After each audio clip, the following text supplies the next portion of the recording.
A minha experiência com droga no sistema prisional começou em 1989. Em 89, nós estávamos naquela fase da AIDS se disseminando, não havia tratamentos específicos, as pessoas adquiriam AIDS, emagreciam, ficavam caquéticas e acabavam morrendo. E na cadeia havia muita gente com AIDS. E havia muita gente com AIDS principalmente por causa da cocaína injetável. É engraçado a gente falar hoje, mas naquela época se admitia que a cocaína era uma droga de rico, maconha era droga de pobre, cocaína era droga de quem tinha dinheiro. E na verdade não se sabia que existia uma epidemia de cocaína injetável na periferia da cidade de São Paulo e das grandes cidades brasileiras. E nós fizemos um primeiro estudo de prevalência do HIV nessa população, em 1989, encontramos 17,3% dos presos da casa de detenção, o antigo Carandiru, infectados pelo vírus da AIDS. 60% deles eram infectados também pelo vírus da hepatite C. 60% da amostra total infectados pelo vírus da hepatite C. E nós começamos uma campanha forte naquela época que envolvia gibis educativos, palestras, concursos de cartazes e tudo para tentar acabar com a cocaína injetável. Uma iniciativa que o pessoal mais velho, os diretores da cadeia, acharam que era absurda. E acho que só concordaram que aquilo fosse feito em virtude da minha insistência pessoal mesmo e do empenho que eu tive nessa época. E, por incrível que pareça, a cocaína injetável desapareceu da cadeia. E, curiosamente, desapareceu da cadeia, desapareceu também da periferia da cidade. Porque a cadeia é um lugar onde a bandidagem se reúne. Você não encontra essas pessoas na rua, estão escondidos da polícia. Mas na cadeia não, estão lá reunidos. Então é um momento muito agudo de transmitir a informação. Porque eles saem, entram e saem da cadeia. E quando saem para fora, levam a informação que obtiveram dentro.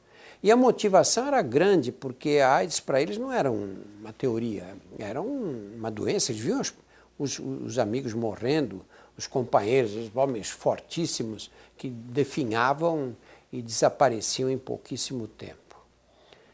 Acabou a cocaína injetável e entrou o crack dentro da cadeia. Eu lembro muito bem que o crack entrou em 1992. O crack varreu a cocaína injetável. E por que acontece uma coisa dessas? Bom, aconteceu primeiro porque o crack chegou aqui, era uma droga já usada nos Estados Unidos desde os anos 80 e nós não fizemos absolutamente nada. Estava na cara que o crack ia entrar no Brasil. Não havia nenhuma dúvida que isso ia acontecer. Uma preparação mais barata, muito mais popular, fácil de fazer, em qualquer lugar se pode preparar o crack, muito mais simples do que a cocaína em pó, que é uma preparação um pouquinho mais sofisticada. E chegou, e o crack tem um poder de adição muito maior do que a cocaína que é inalada. Tanto que o usuário de crack não se interessa em cheirar a cocaína de jeito nenhum, porque quando você inala a cocaína, ela gruda na mucosa nasal e dos seios da face e vai sendo absorvida lentamente, até atinge um pico e depois cai, a concentração cai gradativamente. Na cocaína injetável, não, se injeta na veia e aquilo corre pela circulação venosa e pá, bate no cérebro, né? Por isso que eles chamam de baque na veia, chamavam. O crack dá esse mesmo baque na veia, porque ele fumado cai dentro do pulmão direto. Toda droga inalada, toda droga fumada, ela chega muito mais depressa no cérebro do que quando injetada na veia, porque não perde tempo na circulação venosa. E esse baque que ele dá na veia é o que o usuário da cocaína injetável procurava. Só que com uma diferença muito grande. Muita gente não usava cocaína na veia por causa dessa coisa de se picar, etc., seringa, muito mais complicado. O crack é fazer um cachimbinho, podia ser improvisado com uma caneta Bic e uma latinha qualquer. E a vantagem de ser fumado, você não tinha que mexer com o sangue, nem correr o risco de pegar AIDS. E aí o crack se disseminou pela cadeia. Lá na casa de detenção chegou um ponto que quando eu perguntava para um preso se ele fumava crack, e ele dizia que não, eu achava que era mentira dele. E acho que acertava muito mais do que errava, porque o crack se espalhou pela cadeia, subverteu a ordem da cadeia de uma forma tal que virou um inferno. Porque no crack, como é uma droga compulsiva, as pessoas se endividavam. E na cadeia, como é que você cobra a dívida? Não dá para mandar para o Serasa, não é? Você cobra a dívida com violência. Você bate ou mata, você tem que dar um jeito. Porque se você deixa alguém que te deve não te pagar, ninguém mais te paga e acabou. E como é que você vai pagar o fornecedor? O crack colocou a cadeia em uma situação tal que no seguro, a parte onde ficavam aqueles ameaçados de morte, nós chegamos a ter mais de 600 presos, era praticamente 10% da população estava no seguro. Praticamente 10% da população da cadeia no seguro. Dá para imaginar uma coisa dessas? A detenção tinha morte toda semana. Eu cheguei a testar num dia só 4 mortes, 4 esfaqueamentos numa segunda-feira à tarde lá.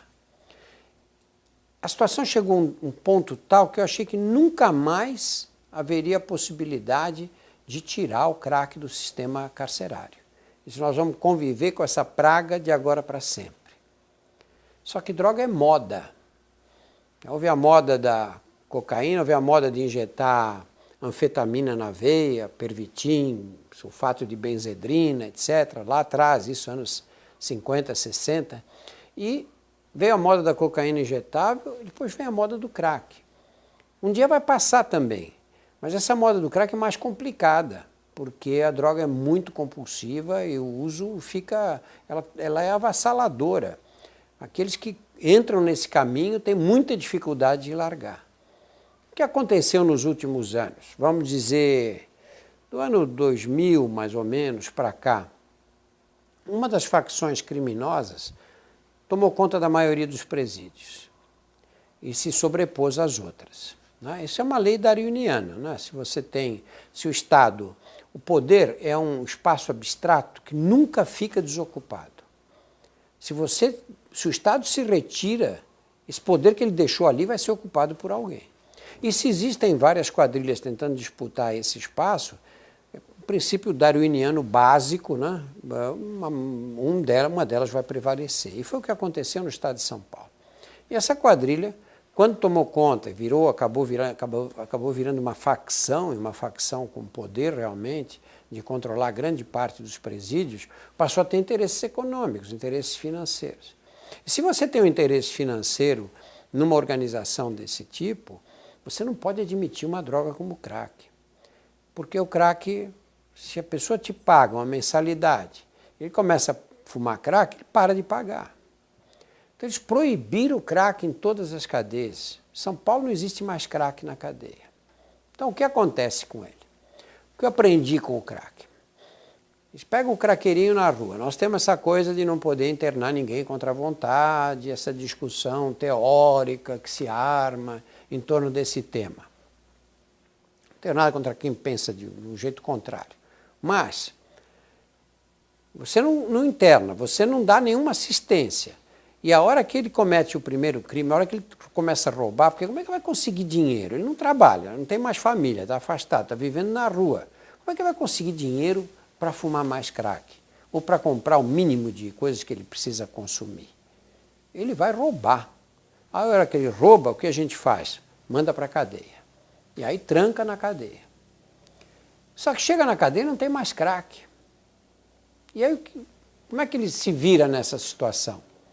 Ele não vai fumar, porque não tem. E não tem por uma razão muito simples, porque não pode ter. E a lei do crime não é como essas nossas leis, você põe advogado, que você desrespeita a lei. Na cadeia é assim, você fumou crack, você apanha. Não apanha, não leva um tapinha não, você apanha mesmo para nunca mais esquecer na vida. Agora, se você traficou, trouxe o crack para dentro da cadeia, aí você morre. E ninguém traz, lógico, ninguém gosta de morrer, não é? E com isso, acabou o crack. Quando aconteceu isso, eu tive esperança que o crack acabasse na periferia. Porque eu usei a experiência anterior. Acabou a cocaína injetável na cadeia e com isso acabou na periferia, porque a cadeia é um lugar de entra e sai, né? A gente fala, os presos, parece que eles vão ficar a vida inteira lá. Não é assim. No estado de São Paulo, mais ou menos 100 presos saem todos os meses da cadeia, todos os dias da cadeia. 100 presos, eles entram e saem. A cadeia é um lugar dinâmico. Alguns ficam 20 anos, mas outros ficam 20 dias, 2 meses, 6 meses, 1 ano e meio. Disse, bom, vai acabar o crack na periferia também, porque começou na cadeia, vai acabar, mas eu estava enganado. Estava enganado e aprendi isso rápido com uma moça que eu atendi dentro da cadeia, que era traficante, aí na penitenciária feminina, e eu perguntei para ela, falei, vai acabar o crack na periferia? Isso não tem na cadeia, o pessoal sai daqui e vai convencer os outros a parar de fumar. Vai levar essa lei daqui para fora daqui. Ele disse, não vai, doutor, por uma razão simples.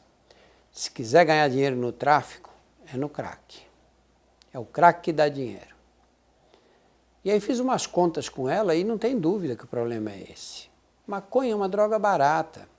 E a maconha não é compulsiva. O menino compra um baseado, fuma, larga metade para o dia seguinte. Aí, o dia seguinte ele não fuma, vai fumar no fim de semana.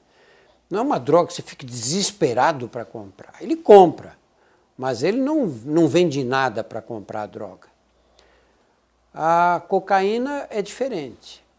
Mas a cocaína por inalação ainda existe um certo controle. O crack não tem controle. Eu nunca ouvi dizer que alguém tinha uma certa quantidade de crack, fumou metade e guardou metade para o dia seguinte. Isso não existe. Não existe a menor possibilidade de guardar. É compulsivo. E por que os meninos entram as meninas entram nessa história? Eu vejo entrar cada vez mais cedo. Eu tenho na penitenciária feminina meninas que começaram a fumar crack com 10, 11 anos de idade. E a gente diz, pô, o que criou essas cracolândias, esse lumpen que a gente vê jogado na rua, aquela pobreza maldita, sujeira e tudo? O que levou a isso? A gente acha que a droga tem um poder mágico, né? Ela, como se fosse uma varinha de condão. Vai lá, elege um, pega, vicia e traz para a Cracolândia. É lógico que existem condições prévias que levam a essa situação. Por que eu não fumo crack? Porque eu tenho mais coisas mais interessantes para fazer na vida. Se eu não tivesse absolutamente nada a fazer na vida, tivesse sido criado nas condições de pobreza e desinteresse geral, não tivesse visto exemplos de dignidade humana significativos a vida inteira, tivesse sido abandonado, menosprezado na infância, o que sobra? O que sobra da vida? Eu me reuni com pessoas que vivem uma realidade semelhante à minha. E é essa realidade que leva às drogas, e leva às drogas pesadas. Porque quando a gente fala em droga, fala em as drogas como se fosse uma categoria única. É um absurdo isso.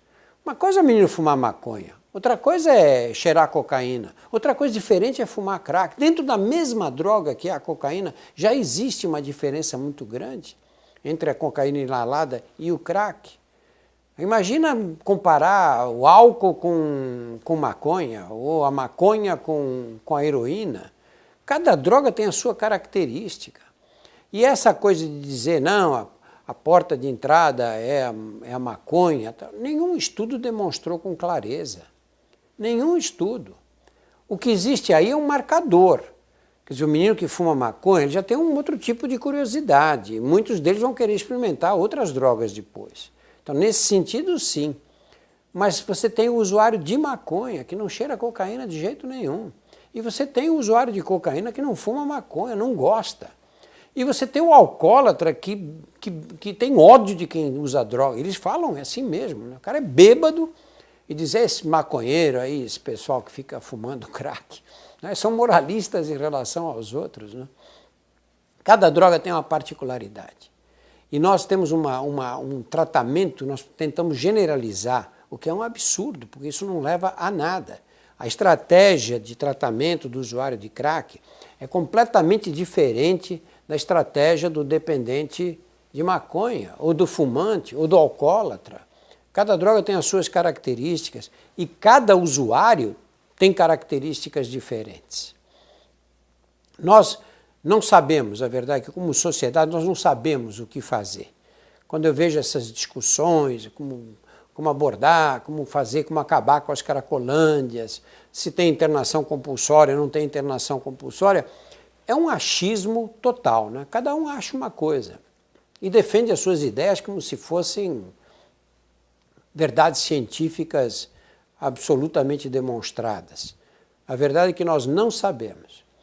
Eu enfrento isso toda semana na penitenciária feminina. As meninas que chegam e falam, doutor, pelo amor de Deus, me ajuda, eu tenho que largar da cocaína. Lá não tem crack, mas tem cocaína que eles usam por inalação. Eu preciso parar com isso, eu estou fazendo dívida, eu não tenho como pagar. Cocaína, às vezes, desperta uma paranoia, que a pessoa acha que vai acontecer uma tragédia, que a polícia vai cair do teto, e vive um terror horrível, e nem assim consegue parar. Outras cheiram, já estão numa fase que os seios da face estão mucosa inflamada, com sinusite, etc. Que cheiro e tem uma dor de cabeça pavorosa e não consegue parar. E eu fico me sentindo na impotência total, porque eu não sei o que fazer para ajudar, nós não temos um remédio para receitar, nós não temos sequer uma forma de tirar essas pessoas de perto da cocaína. Porque a cocaína, contra o mito popular, a cocaína é uma droga fácil de largar. Eu não estou sendo irresponsável em dizer isso, não. Ela é fácil de largar. Eu vou comparar a crise de abstinência da cocaína com a crise de abstinência da nicotina. Você para de fumar, eu já passei por isso. Você fica desesperado de vontade de fumar. Você pode estar num quarto escuro que você fica louco para fumar. A cocaína não dá isso. Você pode pegar o usuário barra pesada mesmo, esse que cheira todo dia 5, 10 gramas de cocaína, 20 gramas de cocaína por dia. Tira ele do ambiente. Leva ele para um outro lugar, onde ele não tem a cocaína, ele vai passar uns dias agitado aí no começo.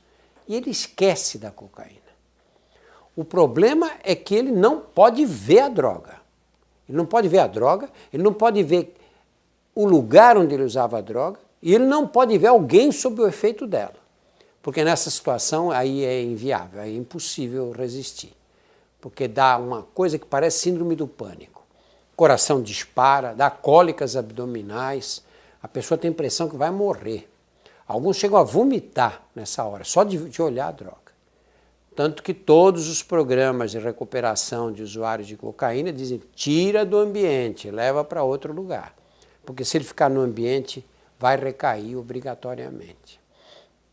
Eu acho que nós estamos evoluindo, começando agora a dar os primeiros passos, a entender um pouquinho mais o que representa essa história do uso de drogas. Acho que nós vamos conviver com as drogas para sempre, por séculos ainda. Não vai haver um momento em que diz, bom, a humanidade está livre das drogas, isso não vai acontecer nunca. Sempre vai haver gente que usa a droga e que faz o uso abusivo. O que nós temos que saber é o que fazer e de que maneira proteger as crianças, o que fazer com esses que não começaram a usar ainda a droga. O crack começou nos Estados Unidos na década de 80. Nós aqui no Brasil ficamos de braços cruzados. O crack chegou aqui no início da década de 90. Agora nós estamos começando a nos preocupar por causa dessa paisagem urbana que as cracolândias representam e que chocam as pessoas que se aproximam dela.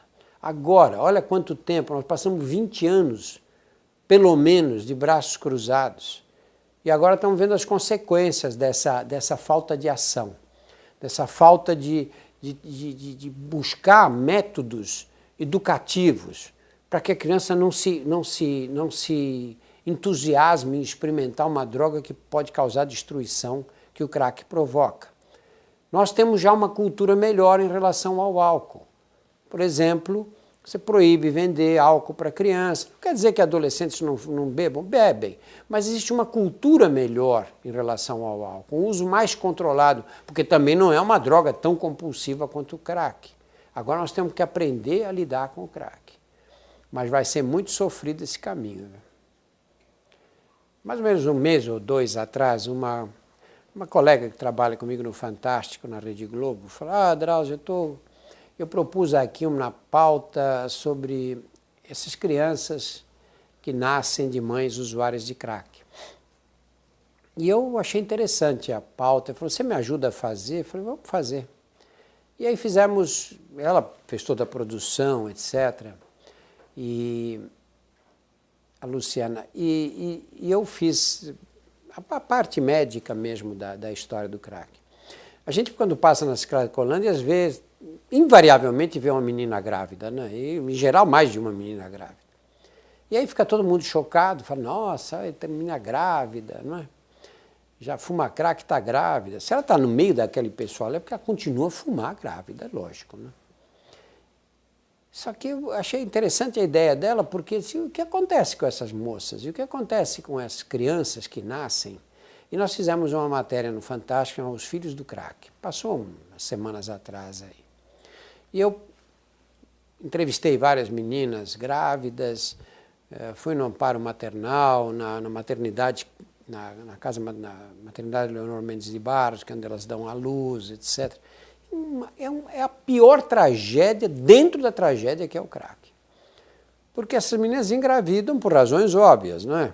Porque elas ganham dinheiro vendendo o corpo ou porque elas arranjam um namorado que também fuma crack e acabam engravidando. Porque você acha que uma menina que fuma crack vai sair, vai até o posto de saúde para buscar a pílula anticoncepcional e vai ficar tomando a pílula rigorosamente todos os dias? Que moças de alto nível educacional, fizeram universidade, esquecem de tomar de vez em quando. Você imagina nessas condições. E o que nós fazemos quando vemos aquelas meninas no meio usando crack lá? Tem recursos, não tem? Não pode passar um serviço de saúde lá, oferecer uma injeção que provoque a contracepção por 3 meses. 3 em 3 meses ela toma uma injeção, pronto, não precisa se lembrar. Nós temos que chegar ali, não é? Mas isso não é feito. Não é feito, ela vai dar à luz, continua fumando crack durante a gravidez. Eu vi meninas, eu conheço várias dessas, que fumaram no dia do parto. Fumaram no dia do parto, começaram a sentir cólica e foram para a maternidade. Tive uma na penitenciária que dizia, olha, eu nem sabia o que era aquilo que eu estava sentindo. Achei que era um barato esquisito do crack que estava me dando uma cólica, uma dor de barriga. E aí começou a dar luz na rua, foi levada imediatamente para a maternidade. Quer dizer, que responsabilidade social. Aí você nasce a criança. Quando nasce a criança, faz o quê? Quando nasce a criança, o conselho tutelar é que vai dizer o que vai ser feito com ela. Se ela tem um familiar que possa acolhê-la, tudo bem. Se não tem, ela é encaminhada para adoção. Olha que tragédia que a gente deixa armar nas nossas vistas. Porque basta olhar para aquela aglomeração humana ali, que você vê essas meninas grávidas. O que acontece com essas crianças? O que a gente pode esperar delas? Esse é um problema que no Brasil ninguém fala. E eu acho que é um dos principais problemas nacionais, se não for o mais importante de todos. Cada um de nós tem uma lista sobre os problemas do país, né? Eu colocaria em primeiro lugar na lista a falta de acesso ao planejamento familiar das classes mais pobres. Essa é a violência maior que a sociedade brasileira comete contra a mulher pobre. Todos nós resolvemos o nosso problema, temos quantos filhos nós desejamos, temos acesso a todos os métodos anticoncepcionais, laqueadura de trompa, vasectomias, pílulas, dispositivos intrauterinos, e ainda assim, quando as mulheres engravidam, fazem aborto com bons médicos em lugares decentes, que o aborto é livre no Brasil, desde que você tenha dinheiro. E aí nós condenamos uma parte da sociedade, que é justamente a parte mais pobre, a ter 4, 5 filhos, a ter um número de filhos que eles não podem criar. Porque nós negamos o acesso ao planejamento familiar. Toda vez, olha, eu gravo esses programas educativos de televisão, em geral na periferia das cidades brasileiras, em vários cantos do país. Qual é o primeiro sinal de que você está chegando na periferia? É casa sem reboque, fiação na rua, né, cheio de gato, e criançada correndo. É criança para tudo que é lado, no país inteiro. O que vai acontecer com essas crianças? A maioria delas, coisa mais difícil você achar na periferia, quando você entra nessas casas, em favelas ou nessas regiões mais periféricas, coisa mais difícil você achar um homem dentro de casa. São casas de mulheres.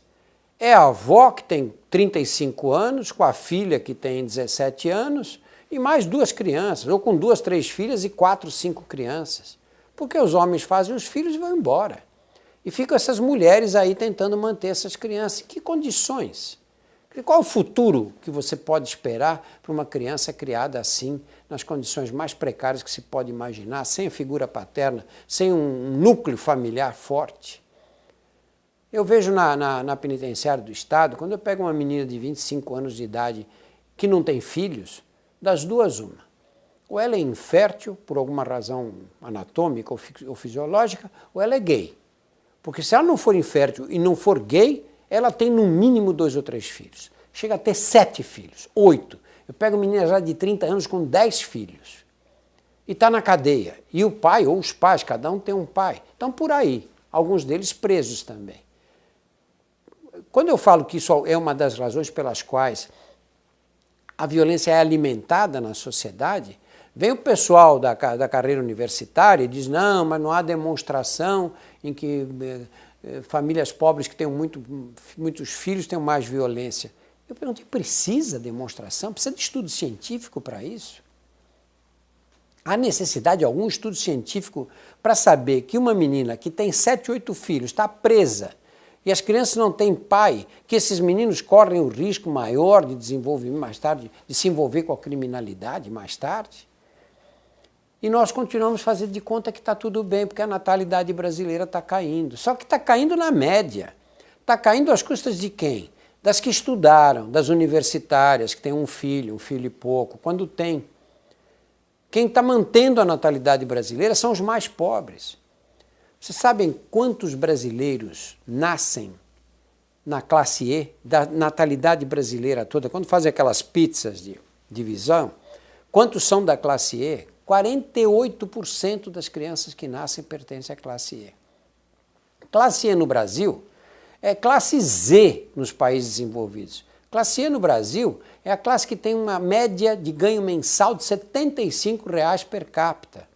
O que significa que uma família de 4 pessoas vive com R$300. Essa é a classe E no Brasil e corresponde a 48% da natalidade brasileira.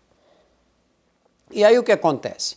Você não faz o planejamento familiar e depois tem que dar escola, tem que dar posto de saúde, hospital, vacina, remédio, alimentação e construir cadeia para prender depois os que se comportam mal.